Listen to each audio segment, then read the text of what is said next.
Na década de 90, a cultura pop mudou para sempre. As lojas de quadrinhos foram tomadas pelos mutantes. Jovens criadores zeravam os títulos que desenhavam somente para quebrar novos recordes de vendas. Engendrado por um criador da Image muito fã de ombreiras, um desses títulos está de volta. Para resgatar essa época gloriosa, chegou a hora de limpar a bazuca, encher os muitos bolsos de munição e reencontrar a X-Force.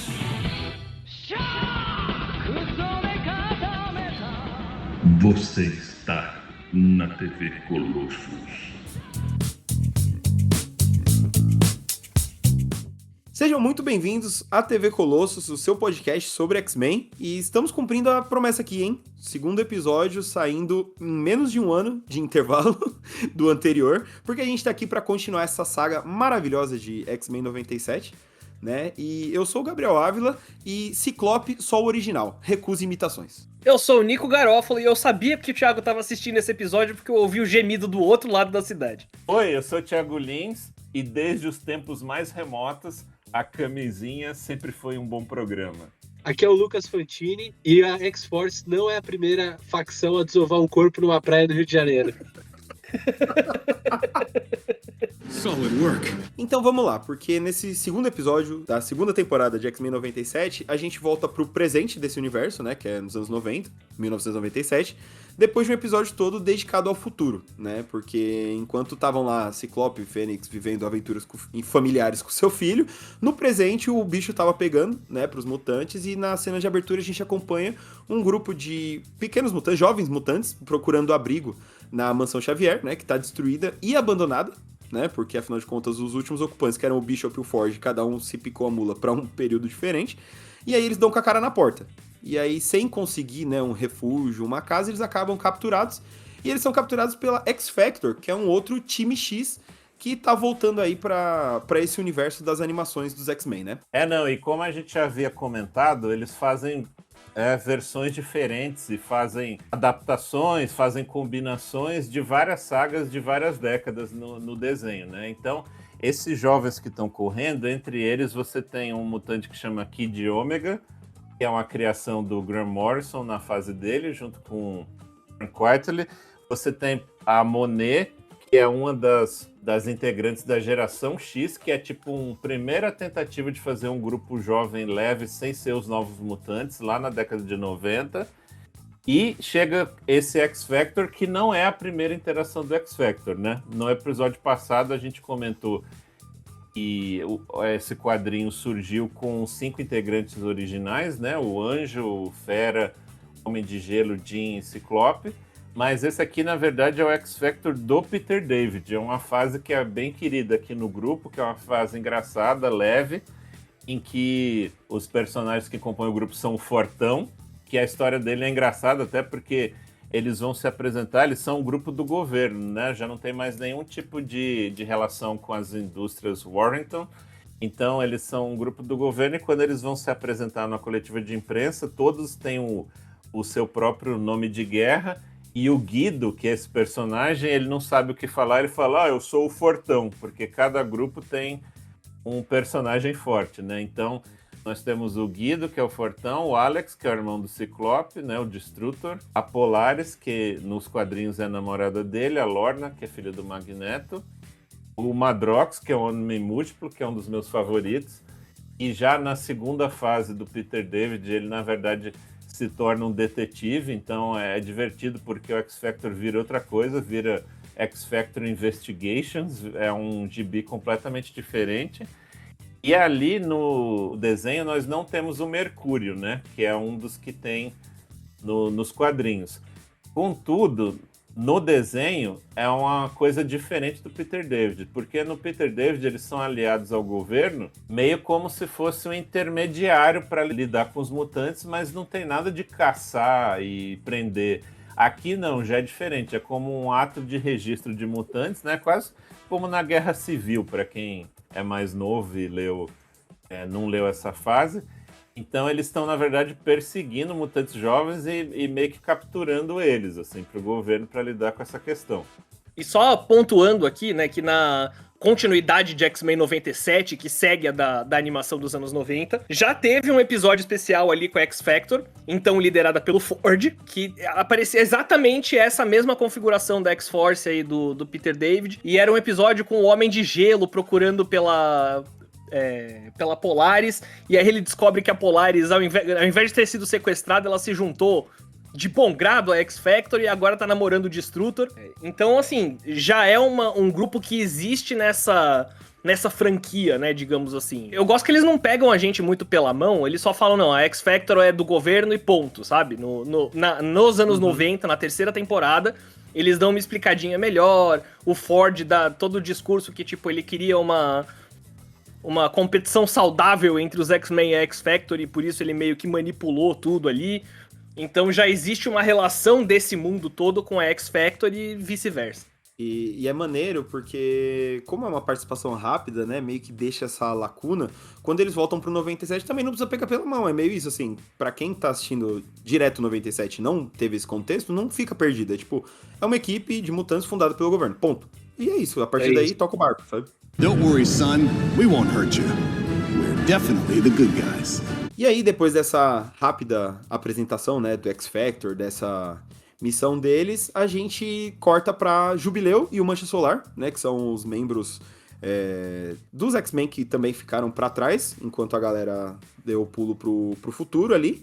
E a gente tem o Mancha Solar meio, tipo, não tem nada pra fazer, vou jogar videogame, e a Jubileu meio revoltada, querendo fazer alguma coisa.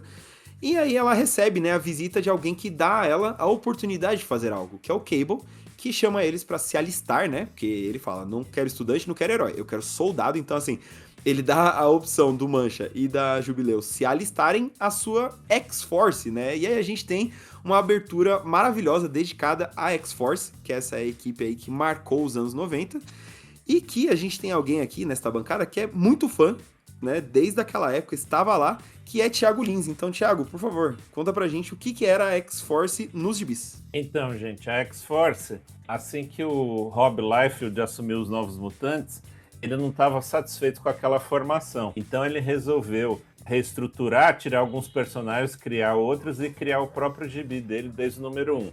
É engraçada a história da gênese da X-Force, porque na época, se vocês lembram, os criadores da Marvel principais seriam os que viriam a ser os fundadores da Image, e o Rob Liefeld era muito próximo do McFarlane. Então o Todd McFarlane para ele falou, pô, mas você tem uma numeração enorme, Novos Mutantes, vai começar do 1 essa revista, nada a ver. E na verdade o Rob estava certo, porque começando do 1, virou o gibi mais vendido da história americana naquela altura. Ele reiniciou o time com Cable, que é o personagem que ele tinha criado há pouco tempo, tirou alguns personagens, colocou outros, e a X-Force era esse time do Cable que não seguia as regras como os X-Men, né? Eles poderiam matar, eles poderiam usar de meios, entre aspas, antiéticos para o bem da mutandade. Então a X-Force era formada pelo Cable como o líder, a gente tinha o Míssel, né?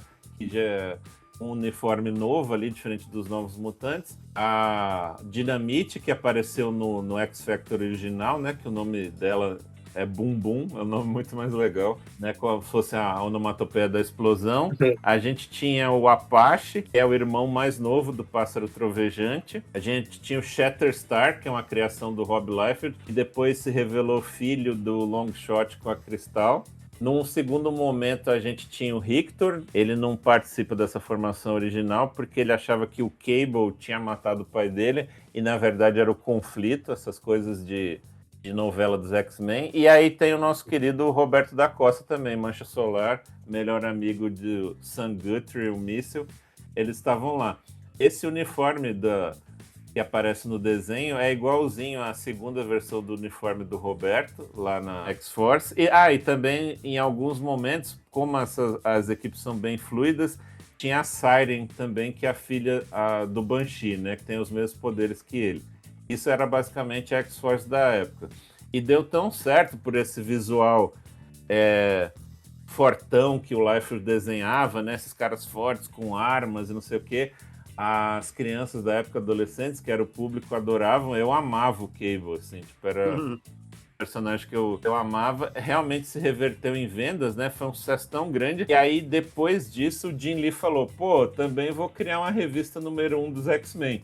E aí veio a X-Men número 1 do Jim Lee, que a gente comentou aqui, que se tornou a mais vendida de todos os tempos, com, sei lá, 8 milhões de cópias vendidas. E isso acabou se tornando uma prática usual da Marvel, porque como tudo que era mutante vendia, então novos títulos foram surgindo, e a partir daí surgiu o X-Factor do Peter David, né, que foi zerado também, começou essa nova fase, e surgiu também a Geração X, que era uma tentativa de fazer essa versão mais leve da X-Force, porque uma vez que a X-Force é meio que a perda da inocência dos novos mutantes, a Geração X vem com essa tentativa de ter um novo grupo jovem que não se envolvia com morte, com esse tipo de coisa. Então, ao longo desse episódio inteiro, a gente vai ver várias interações de grupos jovens da franquia X, chegando até ali para os anos 2010 com alguns mutantes que pertencem a Wolverine e os X-Men. Conforme eles forem aparecendo aqui no episódio, a gente vai dando umas pinceladas. Mas só para finalizar essa parte da X-Force e da Geração X, a Geração X é um time que a Emma Frost e o Banshee são os professores-chefes, e é um modo deles colocarem a Jubileu para ter um próprio gibi. Como vocês vão ver nesse episódio, ela tem um momento dela, assim, ela é uma personagem muito querida, então é ela e mais um grupo de jovens com uniforme vermelho, e que, não à toa, o núcleo duro desse grupo vai aparecer também ao longo desse episódio. E aí, a X-Force do X-Men 97, ela, mais ou menos uma coisa que o Thiago falou, a gente comentou no episódio anterior, que ela faz aquela mistura de bebem de várias fontes ao mesmo tempo, porque aí se mantém essa coisa, né, de somos a equipe que passa o limite que os X-Men nunca passaram, né, que é matar, torturar, o que quer que seja. Como membros, ele traz tanto a Jubileu e o Mancha Solar, né, que é quem ele tá recrutando agora, quanto a Psylocke e o Arcanjo, né, que são dois membros de uma versão futura, né, da X-Force, que foi lançada acho que nos anos 2010, né, que é a Fabulosa X-Force. Isso, na verdade é o seguinte, como o desenho dá conta de tudo, e é uma grande misturada, né, então esse primeiro time que eu escalei é a X-Force dos anos 90, né? Mas ela teve várias interações, tipo, essa mesmo dos anos 90, ela durou quase uma década, com alguns personagens saindo, outros morrendo e tudo mais. Esse título acabou. Aí o título voltou como uma X-Force completamente diferente, que era só X-Force, mas eram uniformes pretos, e aí sim, voltava somente o Apache e a Lupina, que era dos Novos Mutantes, como personagens que já participavam da antiga. Aí os líderes eram o Wolverine, a gente tinha também a participação da X-23, que tinha acabado de ser criada, e do Cifra. Essa fase, ela é famosa, escrita pelo Caio Yost, né? Uma fase muito querida pelos fãs, que ainda não foi lançada no Encadernado Sozinho, a gente vem pedindo isso pra Marvel há anos. E aí, essa fase da X-Force com o uniforme preto acaba ali em Second Coming. É tipo o evento que meio que dá fim a ela, e começa a nova fase da X-Force, que é a Fabulosa X-Force. E aí sim, a Fabulosa X-Force, eles também ainda com o uniforme preto, a gente tem Arcanjo, Psylocke, Wolverine, Fantomex e Deadpool. Essa fase que é muito elogiada, e infelizmente se você, leitor, quiser ler, você não vai conseguir, porque ela sempre está esgotada, tanto a versão nacional como a estrangeira. Ela durou ali acho que uns 3, 4 anos. Depois a gente teve outra X-Force com o Cable num visual meio game, assim, que ele tava... É uma fase que ele tá com o braço curado. É uma fase que não deu certo, que ninguém gostou.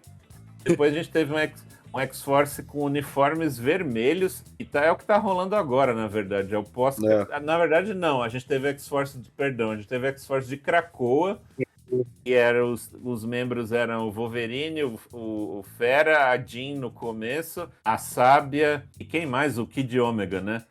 E a Dominó eram dessa X-Force. Aí acabou Krakoa, a gente tem essa X-Force nova envolvendo o Forge, que não tem nada a ver, porque ele era do X-Factor. São todos com uniforme vermelho, é o Forge, várias mulheres e acho que um ciborgue, essa parte eu não li. E agora a gente tem a Inglorious X-Force, que aí faz um pouco mais de sentido, porque o Cable e o Arcanjo estão juntos nela. Então, assim, a versão do desenho tem o Cable da original, né? E aí a interação do Cable com o Arcanjo é dessa Inglorious X-Force 2026. A Psylocke é só dessa fase da Fabulosa. E o Roberto é só da primeira versão. A Jubileu nunca participou do X-Force, não à toa. Logo no início que ela troca o uniforme ali, depois que ela é meio que separada dos colegas, ela já tá com o uniforme vermelho, que é o uniforme dela da geração X, que é o grupo lá dos anos 90. E é muito legal que eles fizeram essa mistura, além de honrar várias encarnações da X-Force, é porque também são dois personagens, principalmente o Arcanjo ali, que tem ligação com o Apocalipse já nesse universo, porque na série animada dos anos 90, né, original, com episódios que a gente cobriu aqui na primeira temporada da Colossus, inclusive, a gente tem todo esse enredo do Apocalipse chegando, transformando o anjo no Arcanjo, né, pra ser o seu cavaleiro do Apocalipse, e aí ele, né, tá ali sanguinário, assassino, como qualquer cavaleiro do Apocalipse, e ele é curado pela vampira, que absorve, né, como se, assim, ela tira a maldade dele. Vocês podem ouvir tudo isso nos episódios, acho que 9 e 10 da primeira temporada, e eu acho muito legal porque não é simplesmente, vamos pegar personagens legais, porque são personagens legais, a Psylocke é legal pra caralho. Mas assim, também essa questão de tematicamente faz sentido, sabe? Sim, na Fabulosa X-Force, a Psylocke serve meio como a pessoa que segura o cachorro louco, porque o Warren tá de novo sob a influência do Apocalipse, porque o Apocalipse ressurgiu dessa vez como criança. E a primeira missão deles é justamente ir atrás dessa criança no Egito e matá-la. E o Warren tá perdendo o controle do Arcanjo, sabe? Tá virando aquela parte mais feral dele, assassina. E a Psylocke serve justamente para ser essa pessoa que dá paz para ele, que entra na mente dele e apazigua. Eu acredito que isso deve também se refletir aí nos próximos episódios, quando eles finalmente todos encararem o Apocalipse juntos. Jubilee, Sunspot, what's with the dancing? This isn't date night. Didn't you say blend in? E aí, depois de todo esse apanhadão de, sei lá, uns 30 anos, de quase 40 anos de X-Force, a gente volta pro desenho, né? Porque a gente vê tudo isso que a gente comentou em ação. Porque eles basicamente rastreiam o Cavaleiro do Apocalipse da Guerra, com o mesmo visual dos anos 90, que é a pele verde, esse cabelinho de cuia, né? Que eles vivem falando. Na verdade, é o visual do final dos anos 80. É lá no gibi do X-Factor, a primeira aparição deles. Inclusive, são todos horríveis. O design deles é todo muito feio, assim. Que foi utilizado pela animação dos anos 90. Então, tipo assim, a galera foi consistente, tipo assim, não arredar o pé. Se o negócio é feio, vai ser feio. E mantiveram isso agora também, no 97. E aí eles têm a primeira missão, né, da X-Force. Que acontece aonde, meus amigos? No Brasil, né? Rio de Janeiro, Carnaval. Brasil! Desde os tempos mais remotos, a camisinha sempre foi um bom programa. E se é uma produção americana se passando no Brasil, obviamente vai acontecer do meio do carnaval, né? Então. Me surpreende que eles não foram no Maracanã. E podia, né? Porque o Mancha era jogador de futebol, né? Boleiro. Mas aí eles têm essa primeira missão, que eu acho que foi uma missão bem, não sei vocês, mas eu achei bem, bem divertida a dinâmica da equipe, deles rastreando o cara, indo lá, bater nele e tal, tipo... Até se tornar um negócio meio miliciano, tava divertido, assim. Não, e tem uma dinâmica muito boa, assim, que o Cable não tem a menor paciência com a Jubileu e com o Mancha, assim. Porque eles falam, não, nós estamos de olho no cara. Dá o quê? 15 segundos, eles perdem o cara, o Cable fica puto. Bacana, molecada. E mete o Psylocke, vai fazer o trabalho deles, vai. E aí no final da cena eles interrogam o cara e tipo assim, o cavaleiro, né, do Apocalipse e você vê, né, que diferente dos X-Men, assim, do Charles Xavier, que ele considera você entrar na mente de alguém uma violação super grave e tal, e ele faz isso como último recurso, assim. Mas ali na hora, a Psylocke, assim, a primeira opção, ela só vai, entra na mente do cara, assim, de primeira. Eu gosto muito do choque da Jubileu nessa hora. Ela, mas o professor, o professor não tá aqui, caralho. Bugento, caramba. Vai com ele lá pro Egito Antigo, um paradeiro desconhecido, né? Uma coisa que eu achei meio besta foi o Cable entregar a harmona dele lá pro pro Warren fazer o serviço, sendo que era só ele abrir a asa e cortar a cabeça do cara, sabe? Mas me lembrou Tropa de Elite, sabe? O final do 1, quando o Capitão Nascimento dá a arma pro cara que ele quer que substitua ele, sabe? Traz assim, a 12. Exato. Rola o momento traz a 12 pra provar que o Arcanjo tá ali de verdade e tal. Mas uma coisa que eu achei muito legal nessa conversa, que é uma hipocrisia que a própria Jubileu traz, né? Que, tipo assim, o Arcanjo é o primeiro a falar, tipo, não, é um cavaleiro do apocalipse, isso aí não tem jeito, é matar, né? E aí a Jubileu fala, mano, você foi um cavaleiro do apocalipse e não te mataram, tipo, você não tá percebendo a ironia aqui?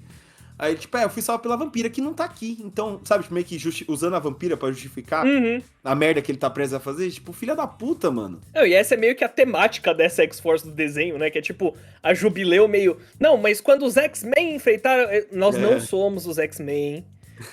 Fica no teu canto, fica de boa. Não, e eu acho que é proposital mesmo. Porque, assim, Sim. como eu disse, a gente vai desenvolver mais adiante, porque em breve eles vão aparecer. Eles estão diferenciando a Jubileu do resto porque ela não vai fazer parte desse time, entendeu? Ela vai virar a líder da geração X. Inclusive, a gente vai deixar um link aqui embaixo para um Epic Collection chamado De Volta às Aulas, que é o volume 1 dessa coisa. É muito divertido, assim, um gibi desenhado pelo Bácalo, que estava no auge na época, assim, super bonito. E essa, inclusive, não deu certo no Brasil, infelizmente, então... vai dar certo pro leitor, porque tá sempre em promoção, tá sempre com 50% off.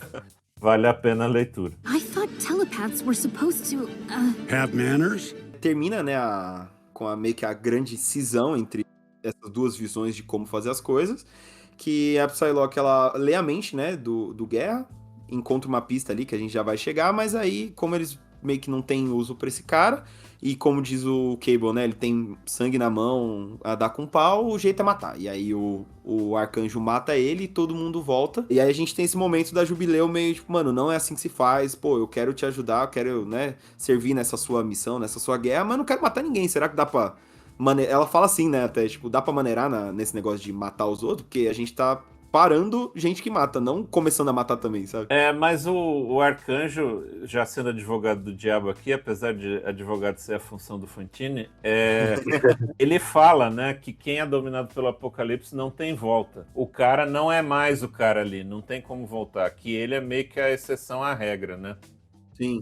Entrando um pouco no seu raciocínio, infelizmente eles também não têm muita gente disponível pra tentar ajudar, né? Porque ali você só tem a galera que é da porrada. Tipo, a Psylocke, ela é telepata, mas ela mesmo já encontrou logo de cara um empecilho pra chegar na mente desse cara. Então, assim, com o que eles têm na mão, né? Seguindo o raciocínio deles, não tô falando que eu concordo, mas tipo assim, é meio isso, não tem o que fazer. Ou a gente solta esse cara e volta a fazer merda, ou a gente resolve aqui. E como o Cable, né, alguém que foi criado na guerra e tal, o raciocínio dele é meio isso, tipo, mano, não tem nem o que pensar.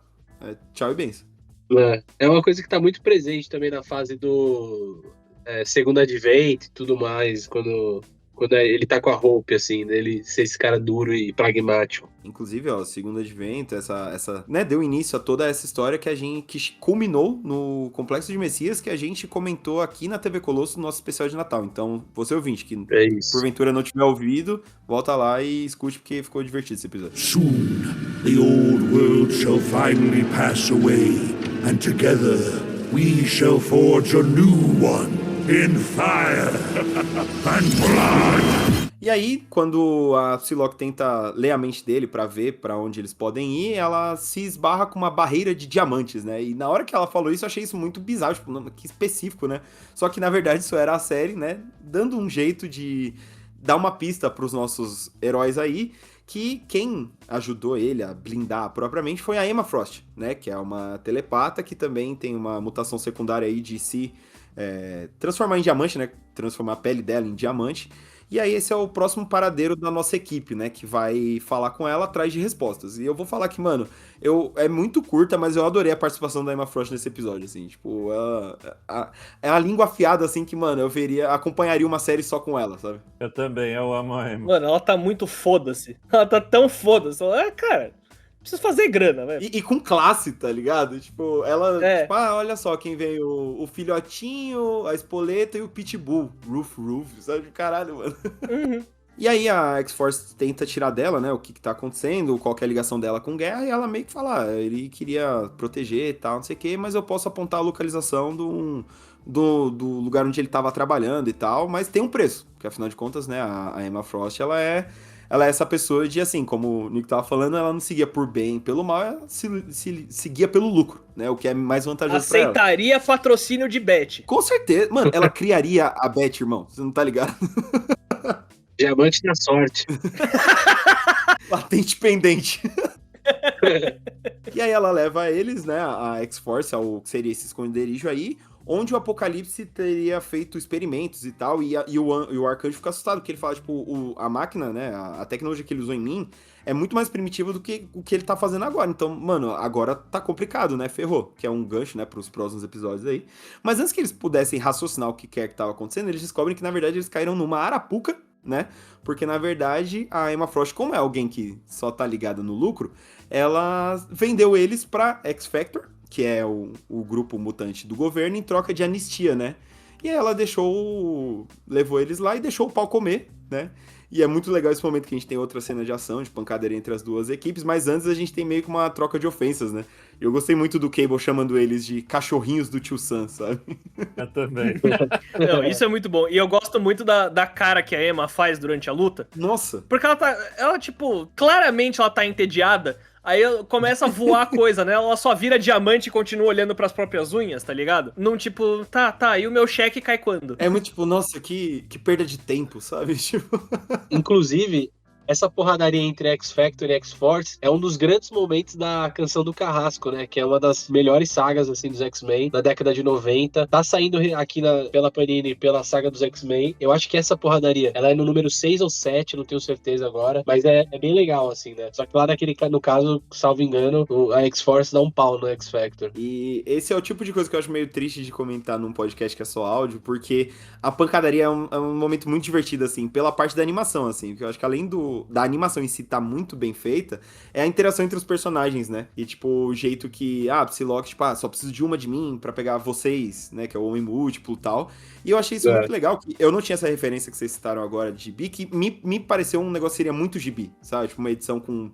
sei lá, umas 10 páginas só de porradaria, e você falando isso agora, tipo, fez todo sentido. Assim. E tem, no desenho, infelizmente, não tem, mas no gibi tem meio que a interação de gente que já se conhece, que já foi parte de equipe junto, então tem aquele negócio quase como dois amigos em times de futebol diferentes, sabe? Que falou, e aí, depois do jogo...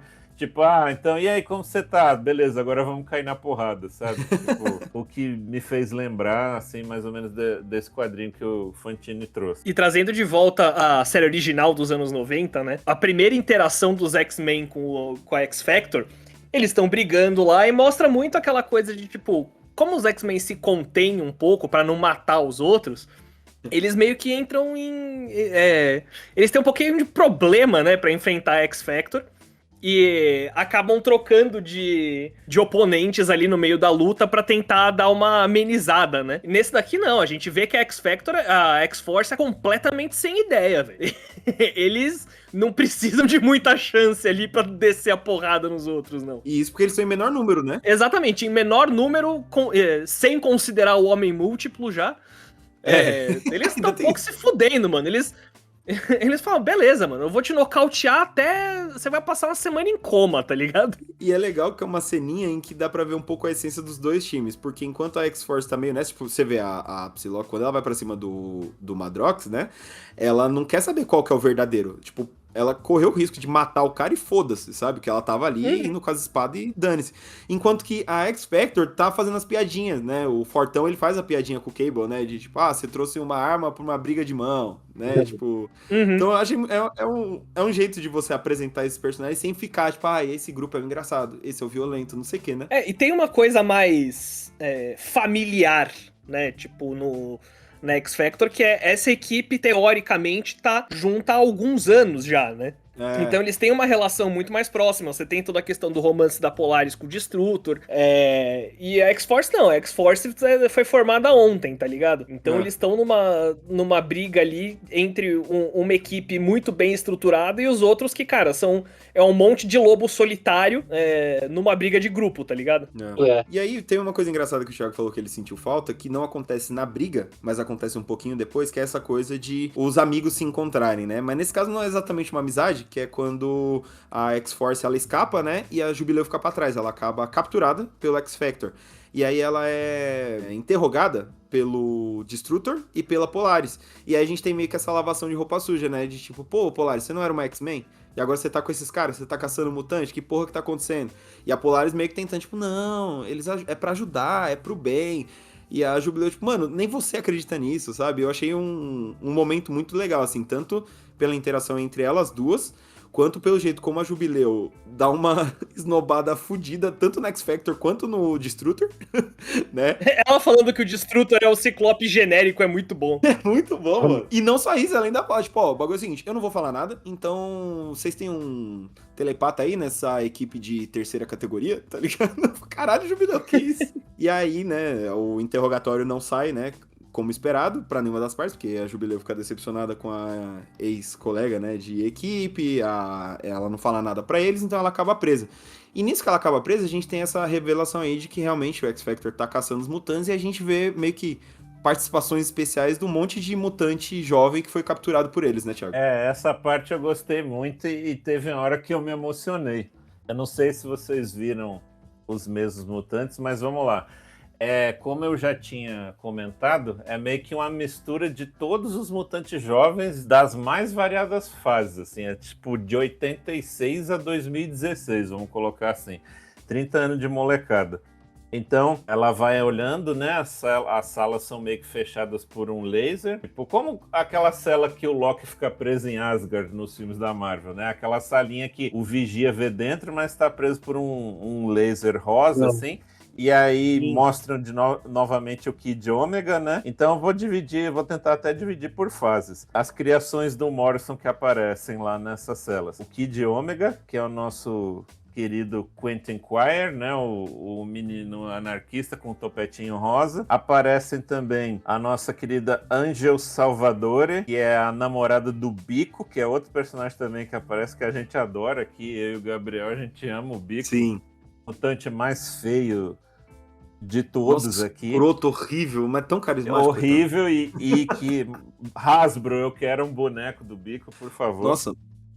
E temos também, ainda aqui na criação do Morrison, e eu vou chamar o Fantino para falar dele, nós temos o nosso querido Glob Herman, que é basicamente aquele monte de gosma rosa com esqueletinho dentro.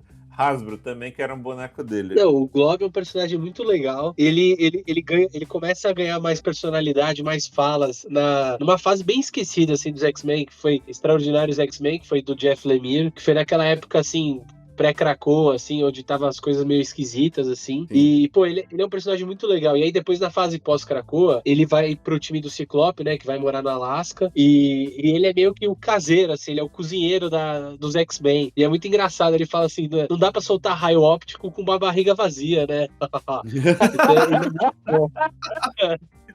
É o Nico dele, é o cara que faz piada ruim. Ele é muito carismático. Eu lembro que em Krakoa tava todo mundo nas surubas, não sei o que lá, e ele tava lá cuidando das galinhas dele. Então. É muito bom, tipo, a galera senta pra conversar com o Glob, porque, tipo, ele meio que ele é o jardineiro sábio ali da galera, mesmo ele sendo um adolescente. E aí ele vira meio que o psicólogo da galera enquanto ele tá alimentando as galinhas. E na última saga mutante, grande saga mutante, foi a Era da Revelação, que já acabou lá fora aqui, acho que a Panini, eu não sei se ela começou já a publicar. Não, acho que ainda não começou. Dei um leve spoiler, né? Que ainda não começou, não. Ele é um personagem super importante, assim, nessa saga, e é muito legal ver ele ganhando esse destaque, porque, pô, ele é muito maneiro mesmo. Eu ia falar que o comum dos personagens que o Morrison criou é que eles são todos esquisitos, né? Ou eles refletem o que ele é, essa coisa anti-autoridade, que é o Kid Ômega, que eu acho muito que é o Morrison adolescente, porque o Morrison, ele cresceu perto de uma base militar ali na Escócia, então ele tinha medo de bomba atômica, ele tem toda uma paranoia com a autoridade, com o governo. O Kid Omega é meio esse lado, né? O que usa a camiseta Magneto estava certo e tudo mais. Ou são criaturas muito esquisitas, né? Que a gente estava falando do Glob, que é basicamente uma geleca rosa com um esqueletinho dentro. Tem outro personagem que não aparece no desenho, mas que o Morrison criou, que é tipo basicamente um cérebro que flutua num vaso, assim. E aí temos a Anja Salvatore, né? Que ela é meio que uma moça com asas de mosca, e ela tem filhinhos com o nosso querido Bico, que é um cara normal com a cabeça de pássaro, assim. Ele é um pássaro humanoide, e dentro também das criações do Morrison, que aparece nesse episódio, a gente tem as irmãs Stepford, né? Em inglês são as Stepford Cuckoos, que são as telepatas, e as protegidas da Emma Frost, né?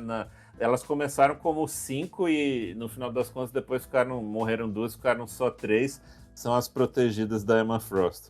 Queria compartilhar com vocês as minhas anotações sobre essa parte dos vários mutantes que vão aparecendo, que eu, não tanto quanto o Thiago, porque eu não acompanhei boa parte desses mutantes jovens surgindo, mas essa galera, novos X-Men, né, que acabou me chamando mais atenção. Aí eu anotei aqui, tipo, o Bico, porra, tipo, comemorei. Aí o embaixo... E aí embaixo tá o Glob, que eu falei, pra que colocar a coleira dissipadora de poderes nele, mano, sabe? Porque, tipo assim... Isso Glob, é muito coitado, bullying, assim. Coitado, tipo assim, o Glob, ele é uma geleia rosa, tá ligado? Tipo assim, ele não, sabe, ele não atira laser, ele não controla o tempo. Mano, ele só é, tipo...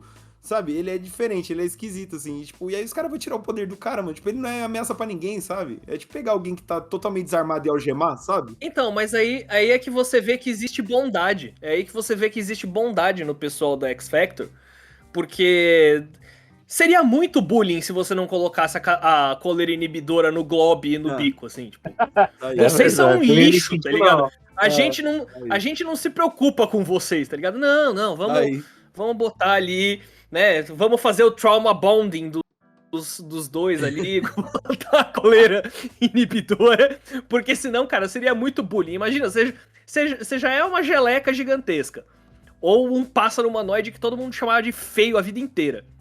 Coitado. E aí, nem se dá o trabalho de te limitar um pouquinho, os caras que te capturaram fazem, é pra deprimir qualquer um, cara. Pra dar ilusão, né, que você poderia fazer algo, né? A X-Factor tem uma questão de saúde mental muito forte. E aí, né, voltando, a gente falou dos que são da fase do Morrison, a gente tem, então, a geração X que eu comentei aqui. Aparece o Synchro, que é um mutante que se ele ficar perto do outro, ele consegue copiar os poderes, que ele é bastante importante em Krakoa, ele vira um dos membros do time principal dos X-Men, né? É o Synchro, que é da geração X.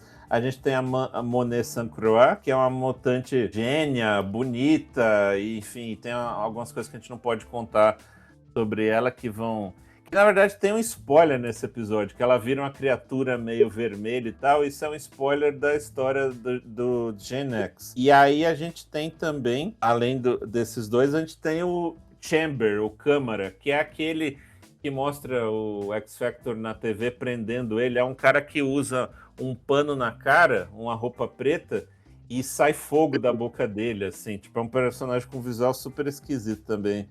Criação do Scott Lobdell com o Chris Bacalo. Mas o que me emocionou, na verdade, são dois coitadinhos, assim, como eu chamo. Que é o Art, que é um rosinha que tem os olhos bem grandes, que ele aparece no X-Factor lá de 86, que é da Louise Simonson e do marido dela, e que é amiguinho do Sanguessuga, que é outro muito parecido com ele, que é um verdinho, com os olhos grandes também, que morre na primeira temporada de 97, ali pertinho do Magneto, que a gente tem o extermínio do Tricentinela lá em Genosha, e aí é o amiguinho do Sanguessuga. Os dois eram meio que os mascotinhos do X-Factor, e eu adoro os dois, acho eles muito bonitinhos. Pra quem ouviu a primeira temporada da TV Colossus, o Sanguessuga, ele é o Leque. Lembra do episódio dos Morlocks e tal? Ele tava verdade lá e acabou morrendo em 97. E ele já é um tadinho lá, eu adoro os dois. E a gente chama aqui em casa ele dos tadinhos, porque os dois eu quero... Hasbro, de novo, eu quero o boneco dos dois, dos tadinhos, do Art e do Sanguessuga, porque, tipo, o Hickman também deve ser um fã dos tadinhos e leva eles pro Fundação Futuro, então eu fico muito feliz que eles ficaram lá de boa e eles aparecem vivos em Krakoa também, então tá tudo bem com eles. Mas aí o que me emocionou na real, na verdade... é uma menininha que lembra muito a visão de ET que a gente tem, né? Um crânio bem grande com os olhos grandes. E é a Meg, que é a mutante que aparece na edição 2 de Marvels. Alex Ross e Kurt Busiek. Eu li novo lá também e eu acho ela muito bonitinha. Tinha muita pena dela, assim. E é uma mutante que a família do fotógrafo Phil Sheldon, que é o narrador de Marvels, abriga na casa... porque a galera tá tentando linchar, matar ela, e aí as filhas do Phil levam ela pra casa e meio que faz ele repensar o preconceito que ele tem, porque antes no quadrinho tem uma cena que os X-Men originais estão meio que sendo ameaçados pela galera e o Phil tá participando desse conflito, inclusive sobra até um tijolo e ele perde uma das vistas nesse momento. Ele taca uma pedra no Homem de Gelo, se eu não me engano, e logo depois as filhas trazem a Meg, e eu acredito que ela não apareceu em mais nada a não ser Marvels, assim, porque é um personagem meio que é como se fosse um recurso de roteiro, né, para mostrar a bondade das crianças mesmo, e que todos são iguais. E eu achei muito bonitinho, muito sensível eles usarem isso no episódio. Então, eu anotei, a minha anotação final dessa parte foi justamente a Meg, justamente porque foi o que me pegou muito, assim, a história dela eu sempre achei bem meio pesada, assim, justamente porque no final da participação dela em Marvels, ela some e é uma mutante que você não vê depois nas histórias dos X-Men, porque Marvels, pra quem não leu, é meio que uma recapitulação desse universo Marvel, das coisas que acontecem na Marvel, pela perspectiva de uma pessoa normal, que é o Sheldon, né? Só como ela não volta, meio que fica subentendido que ela morreu. Né, que ela, tipo, mano, deu merda, tipo, ela meio que entrou pra, digamos, estatística dos mutantes que morrem por todo o preconceito e tudo mais. Só que aí eu fui pesquisar e ela aparece de novo, sim, meio que numa continuaçãozinha de Marvels, que chama, em inglês, Marvel's Eye of the Camera, tipo, o olho da câmera, alguma coisa assim, que é coescrita pelo Kurt Busiek, e meio que diz que, tipo, não, tipo assim, ela tá bem, ela só não conseguiu voltar atrás, tal, não conseguiu encontrar eles e tudo. Então, assim, ela tá viva e tá bem. Então, também me emocionou, assim, ver ela no X-Men 97, que foi, tipo, mais uma prova de como a equipe faz com carinho, né? Que eles estão aproveitando a oportunidade que eles têm pra homenagear o máximo de coisa possível, sem necessariamente interromper a trama, né? Sim. Ela é muito lindinha, tadinha da Meg. We're not the bad guys here. It's not about good or bad. It's about authority. And you don't have any. E aí, depois desse momento de celebração aos jovens, né, aos jovens mutantes, a gente tem a Polaris mudando de ideia, né, ela meio que acordando um pouco pra vida depois da conversa com a Jubileu e meio que soltando a Jubileu, assim, não soltando exatamente, mas ela dá uma mexida nas câmeras de segurança, desativa, né, o colar que tira os poderes da Jubileu e fala, ó, você tem 5 minutos, te vira, faz o que você quiser. E aí a gente tem o momento Jubileu badass fodona, né, tendo uma cena de ação só dela, ao som da música Vulcano Girls, da banda Veruca Salt, que eu admito que eu não conhecia, mas eu fui atrás e essa música foi lançada em 97. Então faz todo sentido que tava no cassete na fita cassete que a Jubileu tava no bolso, sabe? E a gente tem uma cena de ação que, porra, eu achei fantástica, assim, Jubileu graduando, sabe? Foi muito bom, Jubileu Beres. E momentos assim mostram que valeu a pena os 3 anos de espera pelo 97, assim, pelos 2 anos de espera pelo 97, porque eu acho que todo mundo do grupo acompanha Invencível, e tem umas cenas que, tipo, quando eles começaram a apressar um pouco mais por causa daquela coisa de uma temporada por ano, a animação de Invencível nunca foi boa, né? Vamos começar daí. Mas ainda é uma série com muito mais orçamento, uma série da Amazon, que é uma das empresas mais ricas do planeta, e ainda, tipo, parece uns JPEG se mexendo. Exato, uns PNG arrastados. E aí você pega essa cena que, tipo, foi claramente super trabalhosa, foi muito bem feita, você não tem um momento ali de lembrar da animação original dos anos 90 que você falava, cara, não lançava, se era pra lançar alguma coisa, não lançava isso, sabe? Dava uma adiada nisso. E eu acho que tem todo um cuidado aí com a animação dessa vez que é muito bonito de ver, assim, tipo, de encher os olhos mesmo. E essa cena é uma delas. E os poderes da Jubileu, de modo geral, estão muito bonitos nessa animação, assim. Não é só umas corzinhas explodindo, que nem era lá nos anos 90. Realmente, tipo, parece que você tá vendo fogos de artifício. E ela aprendendo a usar os poderes dela de uma maneira agressiva também é muito legal de ver. E já tinha rolado nesse episódio, se a gente lembrar, né? Porque a X-Force só consegue escapar porque ela usa o poder dela pra estourar, pra causar um curto-circuito que causa umas explosões e todo mundo foge, né? Então, tipo, mano, é meio que a consagração. É tipo, a Jubileu é foda. É meio que isso, assim. E ela tem um tênis que tem o tênis patins. Sim! Que foi o terror das escolas particulares em São Paulo nos anos 2000. Caralho, é verdade. E, mano, aí eu gosto muito dessa cena, assim, porque aí tem toda a pancadaria e tal, que é uma cena, inclusive, que aí saindo um pouco de gibi desenho, mas que me lembra um pouco a do Mercúrio, sabe? Do Dias de um Futuro Esquecido e tal, que é o grande momento que tudo pra um personagem brilhar, achei muito bom.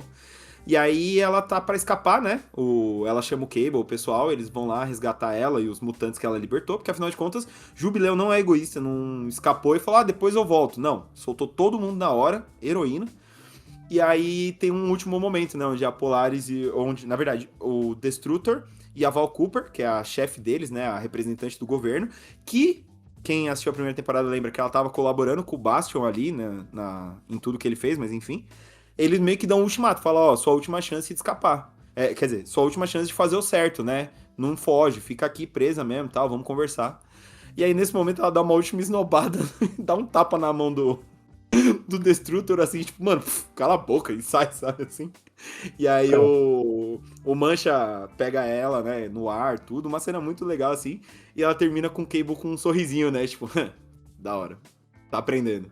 Eu acho que a nossa amiga Polaris vai sair do X-Factor, vai trair a equipe e ela que vai comandar a geração X. Anotem aí. Pô, seria massa. A fase atual do X-Factor, que acho que teve só 14 edições, tem um pouco desse lance da Polaris meio que problematizando o X-Factor naquela revista, sabe? Aqui meio que pareceu algo parecido. Eu acho que ela vai, realmente, aparentemente, né, do jeito que se construiu esse episódio, eu acho que a Polaris vai ter um papel importante aí mesmo, porque a X-Factor, eu achei que eles teriam uma participação maior, né, tal, na trama, mas aparentemente vai ser meio que o conflito da X-Force e tal, e eu acho que ela é a que mais vai ter espaço pra crescer nisso daí, né, que é a personagem que tá mais em conflito ali, porque todos os outros, cada um sabe sua posição, né, o Destrutor tá fechadão com a X-Factor, a X-Force tá cagando pra eles, e ela parece que realmente vai ser, principalmente porque eu achei meio, não vou dizer forçado, mas eles querem muito que a gente saiba que ela fez parte do X-Men, que ela fez parte da equipe, que ela era uma deles, sabe? Porque isso foi batido tanto na tecla que eu acho que não vai ser gratuito, sabe? Então faz sentido se depois ela voltar pra assumir uma turma nova de mutante aí. I'm fine, I broke out, but I've got additional cargo and I'm definitely gonna need backup. Cargo? What cargo?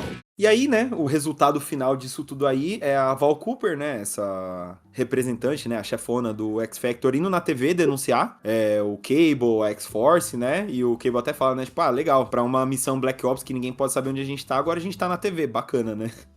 E aí, nisso, ele tem um flashback que mostra ele criança, né, jovem, o Nathan, no futuro, mandando os pais dele, os X-Men e tal, de volta pro presente. Eu acho muito engraçado essa salada, assim, que um flashback, na verdade, leva a gente pro futuro pra mostrar como é que um monte de personagem voltou pro passado. É que, na verdade, eles falam que, tipo, e agora a gente tá preso com essa molecada inteira, porque todo mundo que eles salvaram tá no avião, né? E aí ele fala, não, mas jovens são fortes, a molecada é forte. E aí ele vai pro flashback dele mesmo. Aí, parando pra pensar agora que você destacou isso, será que também não é talvez um momento de virada de chave um pouco pro Cable, assim, de tipo, pô, eu posso também relaxar um pouquinho, sabe? Tipo, ele fica com orgulho da Jubileu, ele dá um voto de confiança pra criançada, tipo, será? Acho que sim. E aí eu achei muito bem escrito, muito bem amarrado, porque a gente lidava com ele somente adulto, né?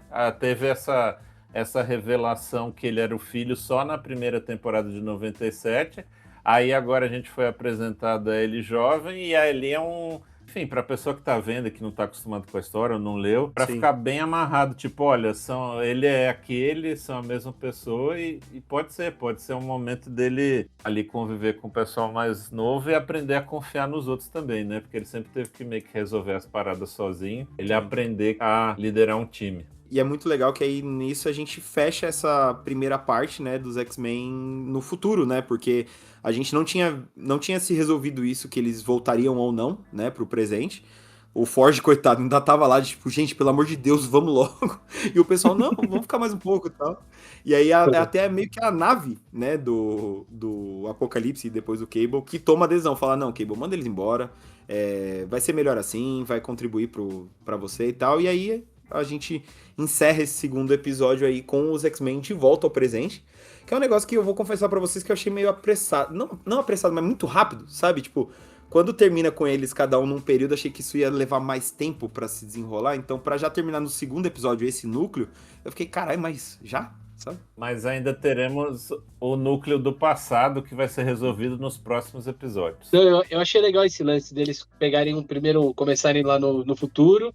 Aí eles fazem um episódio no presente e depois vão no passado, sabe? Eles não tentam resolver as duas viagens no tempo, uma seguida da outra e segue a vida. Tipo, eu achei que ficou bem dividido, assim, nessa primeira metade da temporada. Serve pra dar nesse quesito, pra dar um respiro, né, entre uma e outra, assim. E tirar um pouco esse feeling de urgência, assim, que fica aparecendo. Sim. Até porque, parando pra pensar, que nem eu fui traído pela minha expectativa, mas depois quando você para pra pensar, ela não fazia muito sentido mesmo, porque assim, nossa, os X-Men estão espalhados pelo tempo, meu Deus, mas tipo assim, pra eles é uma quarta-feira, né, que nem a gente comentou no último episódio. O Bishop é meio isso, toda vez que ele aparece é tipo, indo e voltando no tempo, então tipo, não é uma grande questão, mas... E aí, pensando nisso, me bateu um pouco menos apressado, sabe? Mas eu confesso que minha primeira reação foi meio tipo, caralho, muito rápido. Ô Gabs, e aí procurei aqui na Amazon, o Marvels 2 Por Trás da Câmera sai aqui no Brasil no dia 31 de agosto.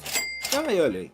Então para quem quiser saber quando a continuação, o futuro da nossa amiguinha Meg, a gente deixa o link aqui também pra galera. Exatamente. E assim a gente se despede, né? A mais um episódio, meus amigos. E aí a gente tem um recadinho final, né? Que no caso, outro recadinho, na verdade, porque o primeiro é aquele de siga nossas redes sociais, daqui a pouco a gente vai cada um falar a sua, mas também um outro recadinho de que a gente lançou esses 2 primeiros episódios juntos, pra acompanhar a estreia e tudo mais, só que o terceiro a gente deixou pra depois, porque como ele é parte 1, e o episódio 4 é a parte 2, a gente resolveu já seguir a tradição da primeira temporada e unir episódios que são duplos em um só.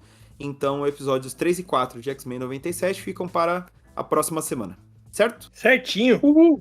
É isso aí, então, muito obrigado por mais um episódio, pessoal. E agora cada um vai passar a sua arroba. A minha você me encontra no Instagram, LucasFantiniB. Eu estou como @oGabrielAvila. Eu tô como Nico Agarófalo, com K. E eu, Thiago, vocês encontram em Bonecrinhos, que é um perfil da minha coleção e onde eu vou postar as coisas da TV Colosso também, dos X-Men. Então é isso, meus amigos. Nos vemos na próxima semana, quando viajaremos ao Egito Antigo. Forte abraço. Tchau!